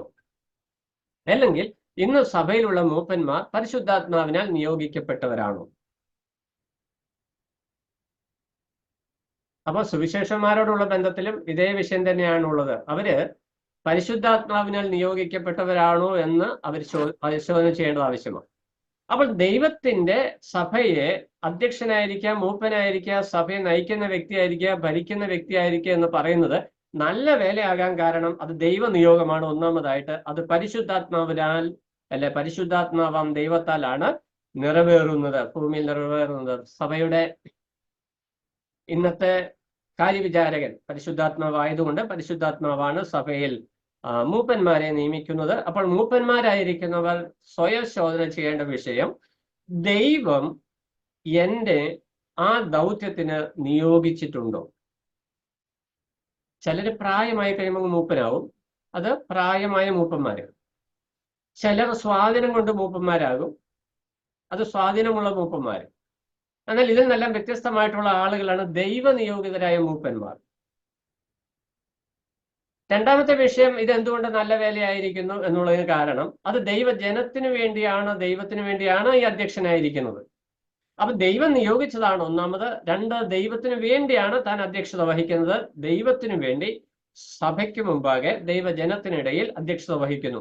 നമുക്കറിയാം ഇന്നും അധ്യക്ഷത വഹിക്കുക, വിവാഹത്തിന് വേണ്ടി അധ്യക്ഷത വഹിക്കുന്നുണ്ട്, പ്രോഗ്രാമിന് വേണ്ടിയൊക്കെ അധ്യക്ഷത നമ്മൾ വഹിക്കുന്നവരെ. ഈ അധ്യക്ഷന്മാരുടെ ഉത്തരവാദിത്വം എന്താ? ചാർട്ട് ചെയ്തിരിക്കുന്ന പ്രോഗ്രാം അത് ശരിയായ നിലയിൽ അവിടെ ക്രമീകൃതമായ നിലയിൽ പ്രസന്റ് ചെയ്യുക, അവിടെ നടപ്പാക്കുക എന്നുള്ളതാണ് അധ്യക്ഷന്റെ ജോലി. അപ്പോൾ ദൈവസഭയെ കുറിച്ച് ദൈവം പദ്ധതി ചെയ്തിരിക്കുന്ന ആ വിഷയം, പരിപാലന സംവിധാനം സഭയ്ക്കുള്ളിൽ നടപ്പാക്കുക എന്നുള്ളതാണ് മൂപ്പന്മാരുടെ നിയോഗം എന്ന് പറയുന്നത്. അപ്പോൾ ദൈവജനത്തിനു വേണ്ടിയാണ്, ദൈവത്തിനു വേണ്ടിയാണ് താൻ നിയോഗിക്കപ്പെട്ടിരിക്കുന്നത് എന്നുള്ള ബോധ്യം മൂപ്പന്മാരെ ഭരിക്കണം. മൂന്നാമതായിട്ട് ഇത് പ്രതിഫലമുള്ള ഒരു ശുശ്രൂഷയാണ്. പ്രതിഫലമുണ്ടെങ്കിൽ പ്രതിഫലം നഷ്ടപ്പെടുകയും ചെയ്യും എന്നുള്ള കാര്യം നമുക്കറിയാം. അപ്പൊ പ്രതിഫലമുള്ള ശുശ്രൂഷയാണ്. തേജസ്സിന്റെ വാടാത്ത കിരീടം അവർക്ക് ലഭിക്കുമെന്ന് നമ്മൾ വചനത്തിൽ വായിക്കുന്നുണ്ട്. നാലാമതായിട്ട് ഇത് നല്ല വേലയാകുവാനായിട്ടുള്ള കാരണം ഇത് കണക്ക് ബോധിപ്പിക്കേണ്ട ഒരു ശുശ്രൂഷയാണ്. എന്തിനു കണക്ക് ബോധിപ്പിക്കണം? സഭയിലെ ഓരോ വിശ്വാസികളെ കുറിച്ചും ദൈവസന്നിധിയിൽ കണക്ക് ഇന്ന് എത്ര മൂപ്പന്മാർക്ക് ഈ ബോധമുണ്ട് എന്ന് എനിക്ക് അറിഞ്ഞുകൂടാ. ഇന്നത്തെ ഈ ലോക സാഹചര്യത്തിൽ കഴിഞ്ഞ ഒരു 10-15 വർഷം എടുത്താലും അങ്ങനെയൊക്കെ തന്നെ നമ്മുടെ സഭകളെ പല മൂപ്പന്മാരുടെ ശുശ്രൂഷ എന്ന് പറയുന്നത് ആരെങ്കിലും ഒരു ഇഷ്ടക്കേട് കാണിച്ചാൽ ഒരു മുടക്ക് കൊടുക്കുക എന്നുള്ള, അല്ലെങ്കിൽ സഭയിൽ നിന്ന് മാറ്റി നിർത്തുക, അല്ലെങ്കിൽ ഭീഷണിപ്പെടുത്തുക. എങ്ങനെ പ്രവർത്തിച്ചാൽ അങ്ങനെ മുടക്കും. ആ വിശ്വാസം വിട്ടുപോയാലും കുഴപ്പമില്ല, പിന്മാറിപ്പോയാലും കുഴപ്പമില്ല, നശിച്ചു പോയാലും കുഴപ്പമില്ല, എന്റെ കസാര മുമ്പിൽ തന്നെ എന്ന ചിന്തയുമായിട്ടിരിക്കുന്ന പല മൂപ്പന്മാരും ഇന്ന് സഭകളിലുണ്ട്. ഇതൊക്കെ തുറന്നു പറഞ്ഞ് മൂപ്പന്മാർക്ക് അനിഷ്ടം. പക്ഷെ പറയാതിരിക്കാൻ പറ്റത്തില്ല. ദൈവത്തിന്റെ വചനം അങ്ങനെ ശക്തമായിട്ട് പറയുമ്പോൾ പറയാതിരിക്കുന്നത് എങ്ങനെയാണ്? അനിഷ്ടപ്പെട്ടാലും കുഴപ്പമില്ല. സഭയിൽ മൂപ്പന്മാരെ ആക്കി വെക്കുന്നത് ആടുകളെ മേയ്ക്കുക എന്ന ലക്ഷ്യത്തിലാണ്. അപ്പോസ്തല പ്രവൃത്തി 20:22 പറയുമ്പോൾ പരിശുദ്ധാത്മാവ് നിങ്ങളെ ആക്കി വെച്ചിരിക്കുന്ന, നിങ്ങളുടെ കയ്യിൽ ഫലമേൽപ്പിച്ചിരിക്കുന്ന ആട്ടിൻകൂട്ടത്തെ മേയിച്ചു കൊള്ളുവാനാണ്. മേയിക്കുമ്പോൾ എന്തുണ്ട്? അത് ആട്ടിടയന്മാരോട് ചോദിക്കണം. വീട്ടിൽ ആട് വളർത്തുന്നവരറിയാം, ആടിനെ പരിപാലിക്കുന്നവർക്ക് ആടിനെ കൊണ്ട് ഉപജീവനവും കഴിക്കാം. പക്ഷെ ഈ ആടിനെ മേയ്ക്കുക, പരിപാലിക്കുക എന്നുള്ള ദൗത്യമുള്ള വ്യക്തി ആടിനെ കൊന്നുകളയുന്ന വ്യക്തിയാണെങ്കിൽ എന്താ അതിന്റെ ഉത്തരവാദിത്വം? അദ്ദേഹം അവിശ്വസ്തനാണ്. അദ്ദേഹം ദൈവനിയോഗിതരായിരിക്കുന്ന മൂപ്പന്മാരായിരിക്കില്ല എന്നുള്ളതാണ് അതിന്റെ വ്യക്തമായ സാക്ഷ്യം. അപ്പൊ ഒരു വിശ്വാസിയുടെ ജീവിതത്തിൽ അവന്റെ പിന്മാറ്റത്തിന്, അവന്റെ വിശ്വാസ ജീവിതം വലഞ്ഞു പോകുവാൻ ഒരു മൂപ്പൻ മുഖാന്തരമാകുന്നു എങ്കിൽ ആ വ്യക്തിയുടെ നിയോഗത്തെ പരിശോധിക്കേണ്ടത് ദൈവം മുമ്പാകെ ആവശ്യമായിരിക്കുന്ന വിഷയം. അത് സ്വയമായിട്ട് പരിശോധിക്കേണ്ടത് ആവശ്യം. അപ്പൊ കണക്ക് ബോധിപ്പിക്കണം. ഈ വിട്ടുപോകുന്ന സ്ഥലം സഭയിൽ വിശ്വസിച്ച് വേർപെട്ട് സഭയോട് ചേർന്ന് വന്ന് സഭയിൽ ചേർന്ന് നിൽക്കുന്ന തന്റെ പരിപാലനത്തിന് കീഴിലുള്ള ഏതെങ്കിലും ഒരു ആട് നഷ്ടപ്പെട്ടു പോയാൽ ആ ആടിനെ കുറിച്ച് ദൈവസന്നിധിയിൽ കണക്ക് ബോധിപ്പിക്കേണ്ട ഒരു വ്യക്തിയാണ് മൂപ്പൻ. അതുകൊണ്ട് അത് നല്ല വേലയാണ്. നല്ല വേല ആയിരിക്കുമ്പോൾ തന്നെ അത് ഭയത്തോടെ, ശ്രദ്ധയോടെ, ബഹുമാനത്തോടെ ചെയ്യേണ്ട, അലങ്കരിക്കേണ്ട ഒരു സ്ഥാനമാണ് അധ്യക്ഷ സ്ഥാനം. സഭയിൽ മൂപ്പനായിരിക്കുക, അധ്യക്ഷനായിരിക്കുക എന്ന് പറയുന്നത് നല്ല വേലയാണെങ്കിലും വളരെ ശ്രദ്ധയോടെ, വളരെ ജാഗ്രതയോടെ, വളരെ ഭയഭക്തിയോടെ, വളരെ വിനയത്തോടെ ചെയ്യേണ്ട ഒരു ശുശ്രൂഷയാണ് ഇടയ ശുശ്രൂഷ എന്ന് പറയുന്നത്. നമ്മൾ ഇതിന്റെയൊക്കെ ഈ ഒരു വേദപ്രമാണം, വചനപ്രമാണം, നമ്മൾ ഇത് പൗലോസ് അങ്ങനെ എന്തെല്ലാം പറഞ്ഞിട്ടുണ്ട്. ഞങ്ങൾക്ക് ഇഷ്ടമുള്ളതുപോലെ ചെയ്യും. ഞങ്ങൾക്ക് ഇഷ്ടമുള്ളതുപോലെ ചെയ്യുമ്പോൾ ഞങ്ങൾ മാത്രമാകും സഭയിൽ. അതാണ് പ്രശ്നം. അപ്പോൾ ഈ വിഷയത്തെ വളരെ ഗൗരവത്തോടെ കാണുവാനായിട്ട് ആവശ്യമുണ്ട്. ഈ ശുശ്രൂഷ, അധ്യക്ഷ സ്ഥാനം എന്ന് പറയുന്നത് അതൊരു സ്ഥാനമാണെങ്കിലും സ്ഥാനത്തിനല്ല പ്രാധാന്യം, ശുശ്രൂഷയ്ക്കാണ് പ്രാധാന്യം എന്നുള്ള വിഷയം നാം മറന്നു പോകരുത്. മർക്കോസിന്റെ സുവിശേഷം 9:35 വരുമ്പോൾ ഈ ശുശ്രൂഷ സംബന്ധിച്ച കർത്താവിന്റെ നിലപാട് എന്ത് എന്ന് അവിടെ കർത്താവ് വ്യക്തമാക്കുന്നുണ്ട്. മർക്കോസിന്റെ സുവിശേഷം 9:35 അത് സഭയോട് ബന്ധപ്പെട്ടല്ല, എന്നാൽ അവിടെ ശുശ്രൂഷ എന്താണ് എന്ന്, അല്ലെങ്കിൽ കർത്താവിന്റെ ശുശ്രൂഷയുടെ പ്രത്യേകത എന്താണ് നമ്മൾ വായിക്കുന്നുണ്ട്. ഒരുവൻ മുമ്പനാകുവാൻ ഇച്ഛിച്ചാൽ അവൻ എല്ലാവരിലും ഒടുക്കത്തവനും എല്ലാവർക്കും ശുശ്രൂഷകനും ആകണം. ഒരുവൻ മുമ്പനാകുവാൻ ഇച്ഛിച്ചാൽ അവൻ എല്ലാവരിലും ഒടുക്കത്തവനും എല്ലാവർക്കും ശുശ്രൂഷകനും ആകണം. അപ്പൊ സഭയിൽ മുമ്പിൽ ഇരിക്കുന്ന ആളെന്നുള്ള ആശയമല്ല, സഭയെ നയിക്കുന്ന ഇടയൻ രണ്ട് തലത്തിൽ അവൻ സഞ്ചരിക്കും. ഒന്ന് മുന്നിൽ നടക്കും, രണ്ട് പുറകിൽ നിന്ന് നയിക്കും. ഈ രണ്ട് തലത്തിലാണെങ്കിലും ഇടയൻ പ്രത്യേകമായി മാറി നിൽക്കുന്ന ഒരു വ്യക്തിയാണ് ഇടയൻ. ആ ഇടയന്റെ പ്രത്യേകത എന്ന് പറയുന്നത് അവൻ ശുശ്രൂഷകനാകണം. അധ്യക്ഷത വഹിക്കുക എന്ന് പറഞ്ഞാൽ മുമ്പിൽ കയറിയിരുന്ന് ചാട്ടവാറും ചൂരലും ഒക്കെ ആയിട്ടിരുന്ന് ഭരിക്കുക എന്നുള്ള ആശയമല്ല. ശുശ്രൂഷകനാകുക എന്നുള്ള, സഭയെ ശുശ്രൂഷിക്കുവാൻ, സഭയ്ക്ക് വേണ്ടി ശുശ്രൂഷ ചെയ്യുവാനായിട്ട് ദൈവം നിയോഗിച്ച വ്യക്തിയാണ് മൂപ്പൻ. എന്നാൽ നമ്മൾ മനസ്സിലാക്കിയിരിക്കുന്നത് എങ്ങനെയാ? നമുക്ക് മൂപ്പനാകാൻ നല്ല ആഗ്രഹമുണ്ട്, പറഞ്ഞ് നല്ല വേല ആഗ്രഹിക്കുന്നു, നമുക്ക് നല്ല ആഗ്രഹമുണ്ട്, അതിനകത്ത് പ്രശ്നമൊന്നുമില്ല. മൂപ്പനാകുവാൻ ആഗ്രഹിക്കുന്നു, നല്ല വില ആഗ്രഹിക്കുന്നു, ശരിയാ. രണ്ടാമത്തെ പ്രശ്നം, നല്ല ജനപിന്തുണയുണ്ട്, വിശ്വാസികളുടെ നല്ല സപ്പോർട്ടുണ്ട്, നേതൃപാഠവുമുണ്ട്, സ്വാധീന ശക്തിയുണ്ട്, പാരമ്പര്യം എന്ന് പറഞ്ഞാൽ വിശ്വാസത്തിൽ വന്നിട്ടൊക്കെ ഒത്തിരി വർഷങ്ങളായി, അതുകൊണ്ട് എനിക്ക് മൂപ്പനാകാം എന്നൊരു ചിന്തയാണ് നമുക്കുള്ള യോഗ്യതയായിട്ട് നാം കാണുന്നത്. മൂപ്പനായിരിക്കുവാനായിട്ട് നമുക്കുള്ള യോഗ്യതയായിട്ട് നാം കാണുന്നത്. ഇത്രയും വർഷമായി ഞാൻ വിശ്വാസത്തിൽ വന്നിട്ട്, ഇത്രയും വർഷമായി ഈ സഭയിൽ ഞാൻ ഇത്രയും വർഷമായി, എനിക്ക് ഇത്ര വയസ്സായി, പിന്നെ എനിക്ക് കാര്യങ്ങളൊക്കെ നിയന്ത്രിക്കാനുള്ള കഴിവുണ്ട്, പ്രാപ്തിയുണ്ട്, പ്രായമുണ്ട്, അതുകൊണ്ട് ഞാൻ മൂപ്പനാണ് എന്ന് നമ്മൾ ക്ലെയിം ചെയ്യുന്നു, അവകാശപ്പെടുന്നു, അല്ലെങ്കിൽ നമ്മൾ അത് ആഗ്രഹിക്കുന്നു. അതിനൊപ്പോസ് ചെയ്യുന്നവരെ നമ്മൾ ഏത് രീതിയിൽ സപ്രസ് ചെയ്ത് നമ്മൾ ആധികാര സ്ഥാനത്തേക്ക് വരുവാനായിട്ടും ശ്രമിക്കുന്നു. ഇതൊക്കെ സഭയ്ക്കുള്ളിൽ നടക്കുന്ന വിഷയങ്ങളാണ്. ഞാൻ ആരെയും വ്യക്തിപരമായിട്ട് കുറ്റപ്പെടുത്താണ്ട് പൊതുവായിട്ട് പറഞ്ഞ വിഷയം. നമുക്ക് സഭയ്ക്കുള്ളിലേക്ക് നോക്കിയാൽ ഇതൊക്കെ കാണുവാനായിട്ട് കഴിയും, എങ്ങനെയാണ് ഓരോരുത്തരും മൂപ്പസ്ഥാനത്തേക്ക് വരുന്നതെന്ന്. ഇവിടെ ദൈവവചനപ്രകാരം സഭയ്ക്കുള്ളിലേക്ക് ഒരു മൂപ്പൻ കടന്നു വരുമ്പോൾ, അധ്യക്ഷത വഹിക്കുവാനായിട്ട് ആഗ്രഹിക്കുമ്പോൾ, അദ്ദേഹത്തിൽ നിന്ന് ദൈവം ആഗ്രഹിക്കുന്ന ചില റിക്വയർമെന്റ്സ്, ചില യോഗ്യതകളുണ്ട്. അത് നമ്മൾ ശോധന ചെയ്തിട്ട് വേണം ആ സ്ഥാനത്തേക്ക് ഒന്ന് കടന്നു വരുവാനായിട്ട്. രണ്ടാം വാക്യത്തിലേക്ക് വരുമ്പോൾ യോഗ്യതകൾ നമ്മൾ വായിക്കുന്നു. അധ്യക്ഷൻ നിരപവാദ്യനായി ഏകഭാര്യയുടെ ഭർത്താവും നിർമ്മതനും ജിതേന്ദ്രിയനും സുശീലനും അതിഥിപ്രിയനും ഉപദേശിപ്പാൻ സമർത്ഥനുമായിരിക്കണം. ഒറ്റ ശ്വാസത്തിൽ വായിച്ചാൽ നമുക്ക് ഇതിനകത്ത് പ്രത്യേകിച്ച് ഒന്നും തോന്നത്തില്ല. നിരപവാദ്യൻ, അപവാദമില്ലാത്തവൻ എന്ന് പറഞ്ഞാൽ അപവാദത്തിന്റെ സാഹചര്യമില്ലാത്ത വ്യക്തി എന്ന് പറഞ്ഞാൽ ജീവിതത്തിൽ മാതൃകയുള്ള വിശ്വാസ ജീവിതം നയിക്കുന്ന വ്യക്തിയായിരിക്കണം അധ്യക്ഷൻ അല്ലെങ്കിൽ മൂപ്പൻ. ഇന്ന് പല മൂപ്പന്മാരുടെയും സാക്ഷ്യവും സാക്ഷ്യ സുവിശേഷന്മാരുടെ ഒക്കെ സാക്ഷ്യവും സാക്ഷികളും ഒക്കെ നമ്മൾ കേട്ടുകൊണ്ടിരിക്കുന്നുണ്ടല്ലോ. ആ പേരുദോഷം വരുത്താത്ത വ്യക്തിയായിരിക്കണം മൂപ്പൻ. രണ്ടാം വിഭാഗത്തിന് ഏക ഭാര്യയുടെ ഭർത്താവായിരിക്കണം. കല്യാണം കഴിച്ചവനായിരിക്കണം മൂപ്പൻ എന്ന് പ്രമാണമില്ല. ഇവിടുത്തെ പ്രമാണം ഏക ഭാര്യയുടെ ഭർത്താവായിരിക്കണം. കമ്മിറ്റഡ് ടു വൺ വുമൻ എന്നാണ് അവിടുത്തെ ആശയം. അപ്പോൾ ഏക ഭാര്യ സിസ്റ്റം ഉള്ളവനായിരിക്കണം. ആ ഒരു കമ്മിറ്റ്മെന്റ്, ഭാര്യ മരിച്ചുപോയി മറ്റൊരു വിവാഹം കഴിച്ച വ്യക്തിക്ക് മൂപ്പനാകാൻ പാടില്ലെന്നല്ല അതിന്റെ ആശയം. ഏത് ഭാര്യയാണോ കൂടെയുള്ളത് ആ വ്യക്തിയോട്, ഏക ഭാര്യ, അതിനോട് കമ്മിറ്റ്മെന്റ് ഉള്ള വ്യക്തിയായിരിക്കണം മൂപ്പൻ.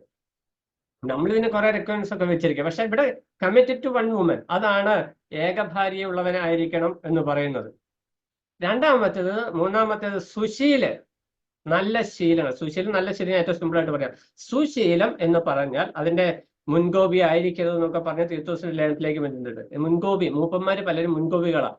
ചെറിയൊരു വിഷയം വന്ന ഉടനെ മുൻകോപം, ഉടനെ ശാസന തർജനം, എന്താ പറയുക, എന്താ ഒരു ഭീകരമായ അന്തരീക്ഷ സഭയ്ക്കുള്ളിൽ സൃഷ്ടിക്കുന്ന വ്യക്തികളായിരിക്കരുത് മൂപ്പന്മാർ. സുശീലൻ, ശാന്തമായി വിഷയങ്ങളെ കൈകാര്യം ചെയ്യുവാനായിട്ടുള്ള സ്വഭാവ ഗുണമുള്ള വ്യക്തിയായിരിക്കണം മൂപ്പൻ.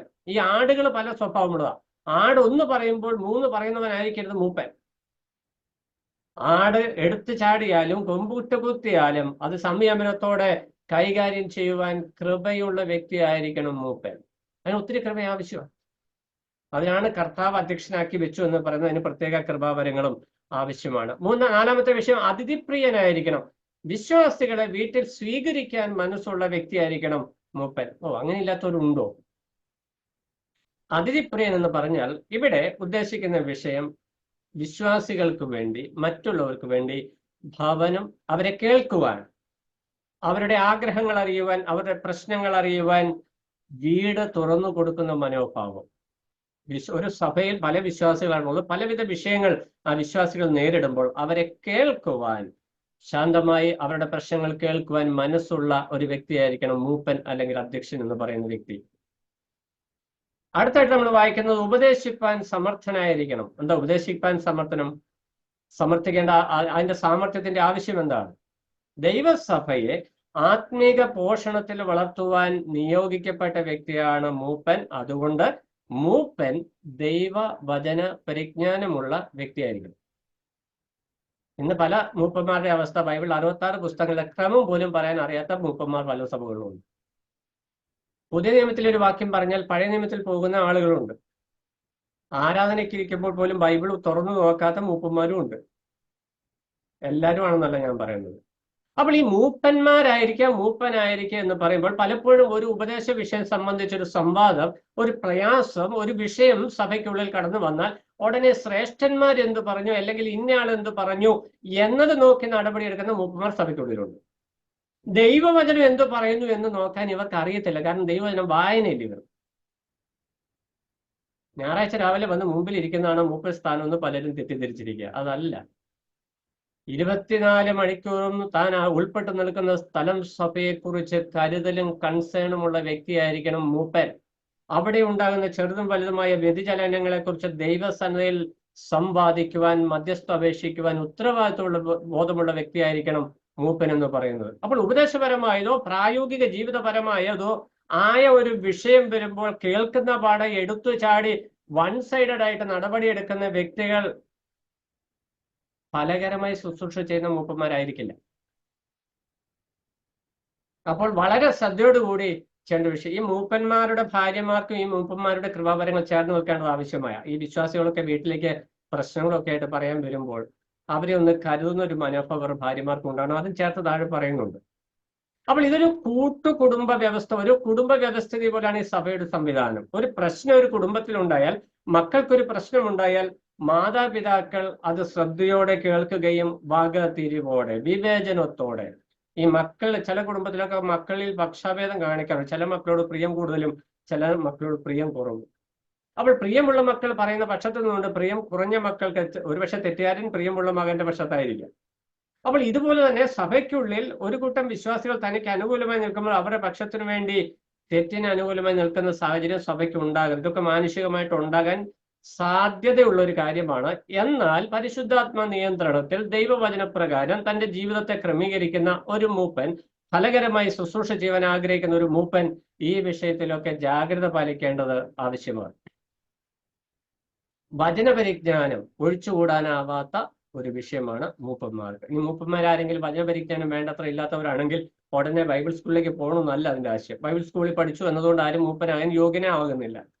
മൂപ്പനാകാനുള്ള യോഗ്യത പരിശുദ്ധാത്മ നിയോഗമാണ്. പ്രാഥമികമായിട്ടും ആത്യന്തികമായിട്ടും ദൈവ നിയോഗമാണ് മൂപ്പൻ ശുശ്രൂഷയ്ക്കുള്ള അടിസ്ഥാന മാനദണ്ഡം എന്ന് പറയുന്നു. ബൈബിൾ സ്കൂളിൽ പഠിച്ചു എന്നോ ബൈബിൾ പൂർണ്ണമായിട്ട് പഠിച്ചു എന്നുള്ളതോ അതിനുള്ള യോഗ്യതയല്ല.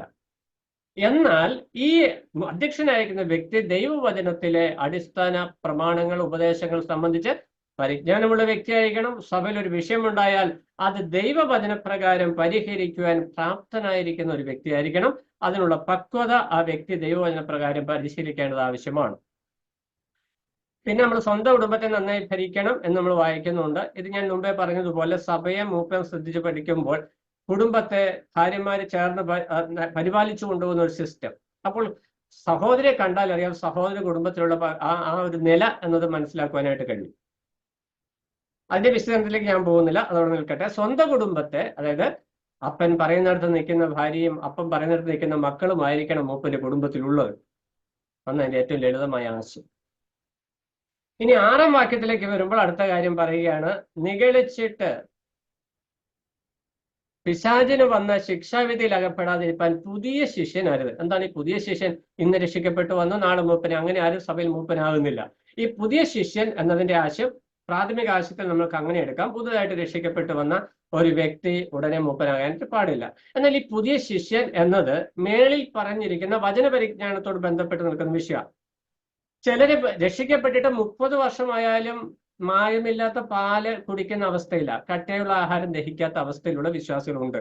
തലമുടി നരച്ചിട്ടുണ്ടാകാം, പ്രായം വന്നിട്ടുണ്ടാകാം, ലോകപ്രകാരം പ്രായമായ വ്യക്തിയായിരിക്കാം. പക്ഷേ ദൈവവചനത്തിൽ ശിശുവിന്റെ അവസ്ഥയിലാണെങ്കിൽ അങ്ങനെയുള്ള വ്യക്തികൾ ഒരു കാരണവശാലും മൂപ്പൻ സ്ഥാനത്തേക്ക് വരുവാനായിട്ട് പാടില്ല. കാരണം അവർ എടുക്കുന്ന തീരുമാനങ്ങൾ ബാലിശമായിരിക്കും, വചനവിരുദ്ധമായിരിക്കും എന്നുള്ളതിന് സംശയമില്ല. അവിടെ പറഞ്ഞ് നിഗളിച്ചിട്ട് പിശാചിന് വന്ന ശിക്ഷാവിധിയിൽ എന്ന് പറഞ്ഞാൽ താൻ മൂപ്പസ്ഥാനത്തായി എന്നുള്ള ഒരു നിഗളഭാവം വന്നു കഴിയുമ്പോൾ താൻ അവിവേകമായ നിലപാടുകൾ എടുക്കുവാനായിട്ട് ഇടയായിത്തീരും.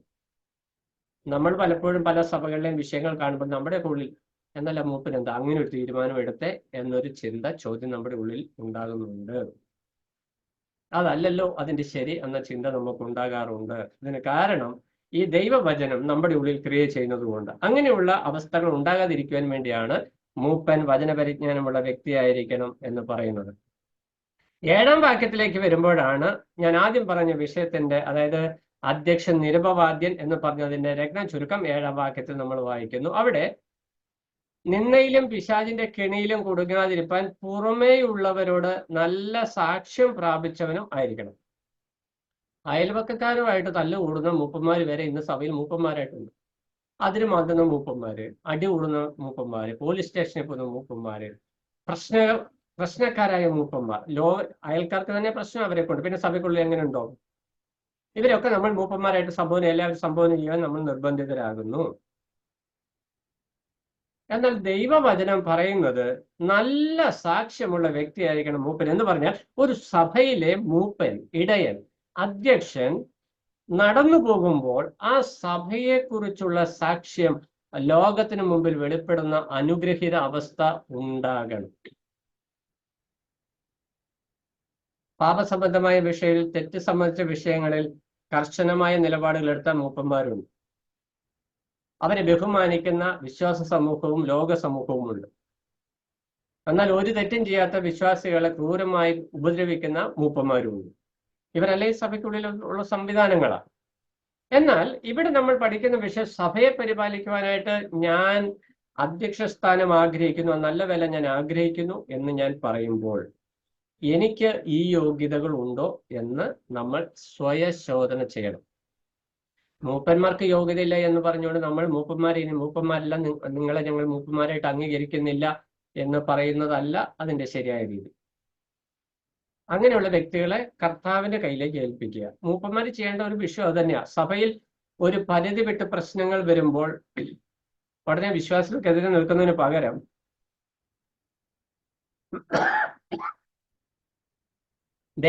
കർത്താവിന്റെ കരങ്ങളിലേക്ക് ഈ വിഷയം പരമേൽപ്പിക്കുന്ന ഒരു ദൈവാശ്രയമുള്ള വ്യക്തിയായിരിക്കണം മൂപ്പൻ.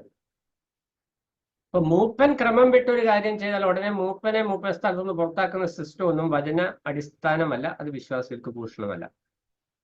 കാരണം ഇടയന്മാർ അവർ ദൈവനിയോഗിതരാണോ അല്ലയോ എന്നതിന് ശോധന ചെയ്യുവാൻ അല്ലെങ്കിൽ അതിന് മാനദണ്ഡം വെക്കുവാനായിട്ട് ദൈവം അതിന് നമ്മളെ അനുവദിക്കുന്നില്ല. എന്നാൽ അവരുടെ പ്രവൃത്തികളിൽ അത് വെളിപ്പെട്ട് വരുവാനായിട്ട് ഇടയായിത്തീരും. അപ്പോൾ ഇവിടെ എടുത്തു പറയുന്ന വിഷയം സാക്ഷ്യമുള്ള വ്യക്തിയായിരിക്കണം മൂപ്പൻ. ഇനി അതിന്റെ 8 മുതൽ മുന്നോട്ടുള്ള വാക്യങ്ങളിൽ നമ്മൾ വായിക്കുമ്പോൾ സഭയിലെ ശുശ്രൂഷകന്മാരെ കുറിച്ച് നമ്മൾ വായിക്കുന്നുണ്ട്. മൂപ്പന്മാരുടെ യോഗ്യതകൾ ഒന്നാമത്തെ വിഷയം രക്തം ചുരുക്കമായിട്ട് പറയുകയാണെങ്കിൽ ഒന്നാമത് കേപ്പബിൾ ടീച്ചേഴ്സ് ആയിരിക്കണം. ഉപദേശിപ്പാൻ പ്രാഗൽഭ്യവും പ്രാപ്തിയും ഉള്ളവരായിരിക്കണം മൂപ്പന്മാര്, അധ്യക്ഷന്മാര്. അവർക്ക് നല്ല സാക്ഷ്യമുള്ളവരായിരിക്കണം. ബഹുമാനം, സമൂഹം അല്ലെങ്കിൽ വിശ്വാസികൾ ആദരിക്കുന്ന വ്യക്തിയായിരിക്കണം മൂപ്പൻ. അദ്ദേഹം ക്ഷമയുള്ള വ്യക്തിയായിരിക്കണം, സഹനശക്തി ഉള്ള വ്യക്തിയായിരിക്കണം. ചിലപ്പോൾ ആടുകൾ ഒഴിക്കുകയൊക്കെ ചെയ്യുമ്പോൾ അത് ക്ഷമയോടെ കൃപയോടെ അതൊന്ന് കൈകാര്യം ചെയ്യുവാൻ സഹിക്കുവാൻ പ്രാപ്തിയുള്ള വ്യക്തിയായിരിക്കണം മൂപ്പൻ. പ്രതിബന്ധങ്ങൾ വരുമ്പോൾ, പ്രശ്നങ്ങൾ ഉണ്ടാവുമ്പോൾ മാനുഷിക ബുദ്ധി പ്രകാരം പ്രതികരിക്കാതെ കർത്താവിന്റെ സന്നിധിയിൽ ചെന്നിരുന്ന കർത്താവ് വാസ്തവത്തിൽ എന്താണ് ഒരു പരിഹാരമെന്ന് അന്വേഷിക്കുന്ന വ്യക്തിയായിരിക്കണം മൂപ്പൻ. അതിന് കൃപയും പരിജ്ഞാനവും ആവശ്യമാണ്. ഒരു സുവിശേഷകനായിരിക്കുന്ന സന്യസ്തരെ മൂപ്പന്മാരുടെ റിക്വയർമെന്റ് എങ്ങനെയാ പറയുന്നത് വെച്ചാൽ, ഇത് എന്റെ റിക്വയർമെന്റ് അല്ല, ഇത് പൗലോസ് അപ്പോസ്തലൻ മുഖാന്തരം സുവിശേഷകനായിരിക്കുന്ന തിമോത്തിയോസിന് പൗലോസ് മൂപ്പന്മാരെ തെരഞ്ഞെടുക്കുവാനായിട്ട് യോഗ്യതകൾ പറഞ്ഞു കൊടുത്തു വിടുമ്പോൾ തിമോത്തിയോസ് മുന്നിൽ കാണേണ്ട യോഗ്യതകളുടെ ഒരു നിരയാണ് ഇവിടെ പറഞ്ഞിരിക്കുന്നത്. മൂപ്പൻ സ്ഥാനം ആഗ്രഹിക്കുന്നു എന്ന് ഒരു സഹോദരൻ പറഞ്ഞാൽ, അല്ലെങ്കിൽ ഒരു മൂപ്പൻ സ്ഥാനം ഏൽപ്പിക്കുവാനായിട്ട് തിമോത്തിയോസ് ആഗ്രഹിക്കുന്ന ഒരു വ്യക്തിയെ മുന്നിൽ കണ്ടാൽ ആ വ്യക്തിക്ക് ഇന്നിന്ന യോഗ്യതകൾ ഉണ്ടാകണം. അത് പൗലോസിന്റെ യോഗ്യതയല്ല, തിമോത്തിയോസിന്റെ യോഗ്യതയല്ല, സനീഷിന്റെ യോഗ്യതയുമല്ല, അത് ദൈവത്തിന്റെ യോഗ്യതയാണ്. ദൈവസഭയെ പരിപാലിക്കുവാനായിട്ട് ദൈവസഭയ്ക്കുള്ളിൽ ചില ക്വാളിഫിക്കേഷൻ. ഇന്ന് പോലീസിൽ എടുക്കണമെങ്കിൽ, പട്ടാളത്തിൽ എടുക്കണമെങ്കിൽ, നമുക്കൊരു ജോലി കിട്ടണമെങ്കിൽ ആ ഇന്റർവ്യൂവിന് ചെല്ലുമ്പോൾ അവരുടെ ആ റിക്വയർമെന്റ് അത് മീറ്റ് ചെയ്യുന്നെങ്കിൽ മാത്രമേ നമുക്ക് ആ സ്ഥാപനത്തിൽ ജോലി കിട്ടത്തുള്ളൂ. അപ്പൊ ദൈവസഭയിലോ ഇന്ന് ആർക്കും കയറിയിരിക്കാവുന്ന ഒരു സ്ഥാനമായിട്ട് നമ്മുടെ സഭാ പരിപാലന സംവിധാനം മാറിപ്പോയിട്ടുണ്ട്. അതിന്റെ പരാജയങ്ങളും പ്രശ്നങ്ങളും ഒക്കെ നമ്മുടെ സഭകളിൽ അനുദിനം പെരുകിക്കൊണ്ടിരിക്കുന്നുണ്ട്. ഇതിന് നമ്മൾ എല്ലാവരും ഉത്തരവാദികളാണ്. മൂപ്പസ്ഥാനത്ത് ഇരിക്കുന്നവരും മൂപ്പസ്ഥാനത്ത് ഇരുത്തിയവരും ഒക്കെ അതിന് ഉത്തരവാദികളാണ്. ഡീക്കന്മാരുടെ യോഗ്യതകൾ പറഞ്ഞു വരുമ്പോൾ അവിടെ അതിന്റെ 8 മുതലുള്ള വാക്യങ്ങളിൽ വരുമ്പോൾ പെട്ടെന്ന് വിഷയം പറഞ്ഞ് അവസാനിപ്പിക്കാം. 8 മുതലുള്ള വാക്യങ്ങൾ ഇതേ വിഷയം തന്നെ, ഇതേ യോഗ്യതകൾ തന്നെ അവിടെ പറയുകയാണ്. മൂപ്പന്മാർ എന്ന് പറഞ്ഞാൽ സഭയുടെ ആത്മീക പോഷണം, ഉപദേശ സംബന്ധമായി ഉപദേശിച്ച് പരിപാലിച്ച് നയിച്ച് ഭരിച്ച് മുന്നോട്ട് കൊണ്ടുപോകുവാൻ നിയമിക്കപ്പെട്ടവരാണ് മൂപ്പന്മാർ അല്ലെങ്കിൽ അധ്യക്ഷന്മാർ. എന്നാൽ സഭയുടെ ഭൗതിക വിഷയങ്ങൾ കൈകാര്യം ചെയ്യുവാനായിട്ട് ദൈവം നിയോഗിച്ച വ്യക്തികളാണ് ശുശ്രൂഷകന്മാർ. പ്രായോഗികമായി സഭയെ നടത്തിക്കൊണ്ടു പോകുന്ന വ്യക്തികളാണ് ശുശ്രൂഷകന്മാർ, ഡീക്കന്മാർ എന്ന് പറയുന്നത്. അതിന്റെ 3:8 മുതൽ 13 വരെയുള്ള വാക്യങ്ങളിൽ അവരുടെ യോഗ്യതകൾ നമ്മൾ വായിക്കുന്നുണ്ട്. മൂപ്പന്മാർക്കുള്ള എല്ലാ യോഗ്യതകളും ഡീക്കന്മാർക്കും ആവശ്യമാണ്. അപ്പോസ്തല പ്രവൃത്തി 6-ാം അധ്യായത്തിൽ വരുമ്പോൾ നമ്മൾ അവിടെ 7 പേരെ കുറിച്ച് മേശകളിൽ ശുശ്രൂഷ ചെയ്യുവാനായിട്ട് തെരഞ്ഞെടുക്കപ്പെട്ട 7 പേരെ കുറിച്ച് നമ്മൾ അവിടെ വായിക്കുന്നുണ്ട്. അവിടെ 4 കാര്യങ്ങൾ പ്രധാനമായിട്ട് നമ്മൾ കാണുന്നു. ആത്മനിറവ്, ജ്ഞാനം, നല്ല സാക്ഷ്യം, വിശ്വാസം. ഈ 4 വിഷയങ്ങളാണ് ഈ 7 പേരെ തിരഞ്ഞെടുക്കുവാൻ അടിസ്ഥാനമായത്. ആത്മനിറവ് അഥവാ ആത്മനിയോഗം. ആത്മനിയോഗമുള്ളവർക്കാണ് ആത്മനിറവ് ഉണ്ടാകുക എന്നുള്ള വിഷയം നമ്മൾ ഓർക്കണം. രക്ഷിക്കപ്പെട്ട ദൈവമക്കളായിരിക്കും നമുക്ക് എല്ലാവർക്കും ആത്മനിറവുണ്ട്. ആത്മനിറവ് എന്ന് പറയുന്നത് എക്സ്പീരിയൻഷ്യലാണ്. അതിൽ ഏറ്റക്കുറച്ചിലുണ്ട് വിശ്വാസികൾ തമ്മിൽ. ശുശ്രൂഷന്മാരുടെ ഇടയിലും ആത്മനിറവിന്റെ അളവിൽ വ്യത്യാസമുണ്ട്. എത്രത്തോളം ആത്മാവിന്റെ നിയോഗത്തിന് കീഴ്പ്പെടുമോ ആ വ്യക്തിയിൽ ആത്മനിറവ് കൂടുതലായിട്ടുണ്ടാകും. കൃപയുടെ നിറവുള്ള വ്യക്തിയായിരിക്കണം എന്ന് പറഞ്ഞാൽ സഭയിൽ ദൈവകൃപയിൽ പൂർണ്ണമായി ആശ്രയിച്ച് പരിശുദ്ധാത്മ നിറവിൽ ജീവിക്കുന്ന ഒരു വ്യക്തിയായിരിക്കണം സഭയുടെ മൂപ്പനും ഡീക്കനും.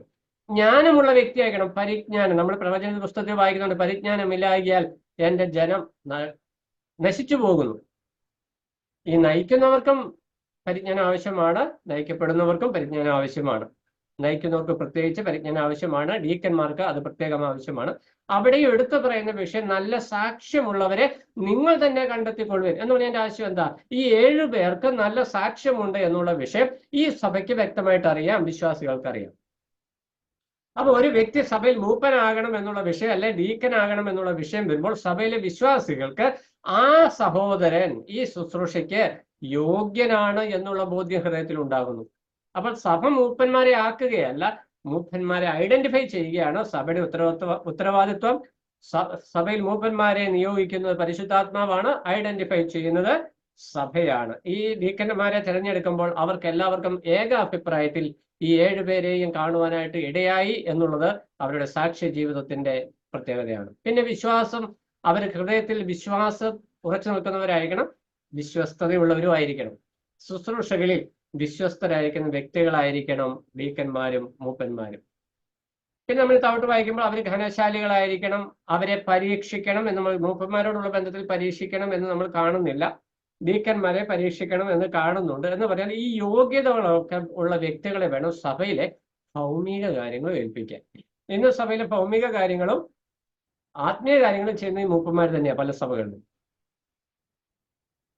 എന്നാൽ ഈ നിയോഗം, ഇവരുടെ കൃപ, പരിജ്ഞാനം, ഇപ്പം വചന പരിജ്ഞാനം കുറവാണെങ്കിൽ ചിലപ്പോൾ ആ സഹോദരന് ഭൗതിക വിഷയങ്ങൾ ചെയ്യാനായിട്ട് പ്രത്യേക കൃപ ഉണ്ടായിരിക്കാം. അങ്ങനെയുള്ള വ്യക്തികളെ മൂപ്പനായി നിർത്താതെ ഡീക്കനായി നിർത്തുന്നതാണ് സഭയ്ക്ക് ഏറ്റവും പ്രയോജനപ്രദം എന്ന് പറയുന്നത്. ആ നിലയിൽ നിൽക്കാനുള്ള സമർപ്പണം ഈ വ്യക്തിക്ക് ഉണ്ടായിരിക്കേണ്ടത് ആവശ്യമാണ്. ഇങ്ങനെ ദൈവകൃപയെ നമ്മൾ വായിക്കുന്ന അവരും സ്വന്തം കുടുംബത്തെ നന്നായി ഭരിക്കണം. അവിടെ ശുശ്രൂഷക്കാരികളെ കുറിച്ച് പറയുന്നുണ്ട്. 11-ാം വാക്യത്തിൽ വരുമ്പോൾ സ്ത്രീകളും ഘനശാലികളായി ഏഷണെ പറയാതെ നിർമ്മതരും എല്ലാറ്റിലും വിശ്വസ്തരുമായിരിക്കണം. മൂപ്പന്മാരുടെ ഭാര്യമാരും ഡീക്കന്മാരുടെ ഭാര്യമാരും ഘനശാലികളായിരിക്കണം എന്ന് പറയാൻ പരദൂഷണം പറഞ്ഞ സഭയിൽ ഭിന്നത ഉണ്ടാക്കുന്ന വ്യക്തികളായിരിക്കരുത് ശുശ്രൂഷകന്മാരുടെ ഭാര്യമാർ, കുടുംബം എന്ന് പറയുന്നത്.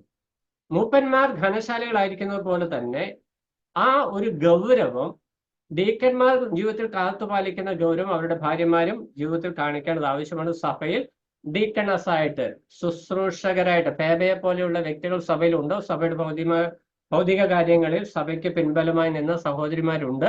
അങ്ങനെയുള്ള ശുശ്രൂഷകര് ധനശാലികളായിരിക്കണം എന്നുള്ള വിഷയം ദൈവത്തിന്റെ ആത്മാവ് ഇവിടെ ഓർപ്പിക്കുന്നു.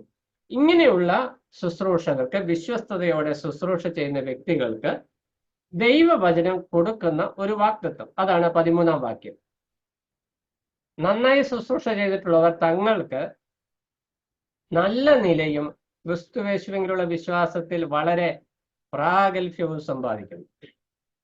സഭയിൽ ശുശ്രൂഷ സ്ഥാനത്ത് നിൽക്കുന്ന വ്യക്തികൾക്ക് ദൈവം വാഗ്ദത്തം ചെയ്തിരിക്കുന്ന 2 പ്രതിഫലങ്ങളാണ് നല്ല നിലയും പ്രാഗൽഭ്യവും.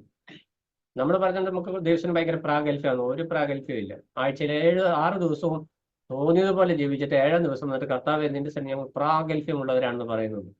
അത് നമ്മുടെ പ്രാഗൽഭ്യം.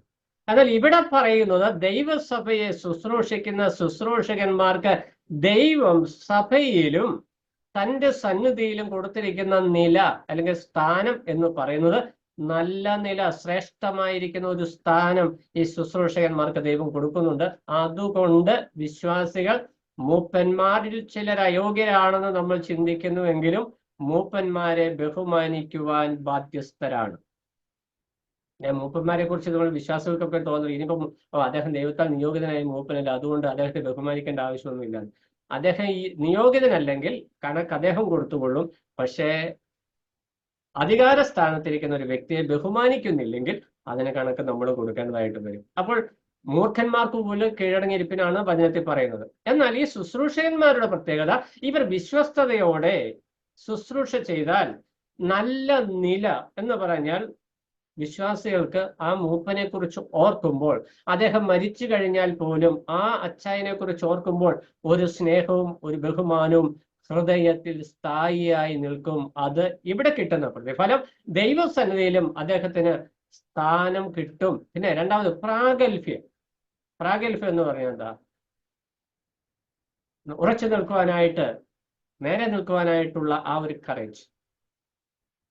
ശുശ്രൂഷകളിൽ വിശ്വസ്തരാണെങ്കിൽ, അവിശ്വസ്തനായ ദാസനെ എന്ന് വിളിക്കുമ്പോൾ തല കുമ്പിട്ട് പോകും. നേരെ നിൽക്കണമെങ്കിൽ, പ്രാഗൽഭ്യം ഉണ്ടാകണമെങ്കിൽ വിശ്വസ്തരായിരിക്കണം.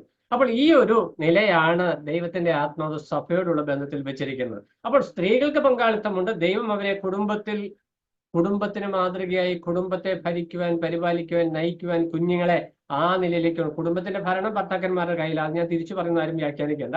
കുഞ്ഞുങ്ങളെ ദൈവഭയത്തിൽ വളർത്തുവാനായിട്ടും അവരെ നയിക്കുവാൻ, അവരെ മുന്നോട്ട് കൊണ്ടുപോകാൻ, മാതൃകാ ജീവിതം കാണിച്ചു കൊടുക്കാനുള്ള ഉത്തരവാദിത്വം സഹോദരിമാരിൽ നിൽക്കുമ്പോൾ, ഭർത്താക്കന്മാർ സഭയിൽ മൂപ്പന്മാരായി, സുവിശേഷകന്മാരെ, ഉപദേഷ്ടാക്കന്മാർ ആയി ശുശ്രൂഷകൾ ചെയ്യുമ്പോൾ അവർക്ക് പിൻബലമായി അവരുടെ നിലവാരത്തിനൊത്ത് ഉന്നത നിലവാരം ജീവിച്ച് പിൻബലമായി നിൽക്കുവാനായിട്ടുള്ള ഉത്തരവാദിത്വം സഹോദരിമാർക്കുണ്ട്.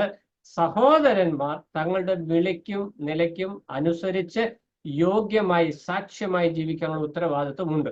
ഇങ്ങനെയൊക്കെ നമ്മൾ സാക്ഷ്യത്തോടെ, നമ്മളെ കൊണ്ട് 100% ഒന്നും പറ്റത്തില്ല, നമ്മൾ പാപജലത്തിലാണ് ജീവിക്കുന്നത്. എന്നാൽ നമ്മളാൽ ആവോളം നമ്മൾ അതിനുവേണ്ടി ശ്രമിച്ചൊന്ന് മുന്നോട്ട് ചുവട് വെച്ചാൽ നമ്മുടെ സഭയുടെയും നമ്മുടെയൊക്കെ ആത്മീക സ്ഥിതിക്ക് വളരെ വ്യത്യാസം വരും എന്നുള്ളതിന് യാതൊരു സംശയവുമില്ല. നമ്മുടെയൊക്കെ വ്യക്തി ജീവിതത്തിൽ ആരംഭിക്കേണ്ട ഒരു വിഷയം. കാലം ഒത്തിരി അതിക്രമിച്ചു. ഇസ്രായേൽ ജനതയിൽ സംഭവിച്ചതുപോലെ ഒരു ഇരുണ്ട കാലഘട്ടത്തിലേക്ക് വിശ്വാസ സമൂഹം മാറി. ഇന്ന് തെറ്റിനെ ശരിയായും ശരിയെ തെറ്റായും വ്യാഖ്യാനിക്കുന്ന ഒരു കാലഘട്ടം.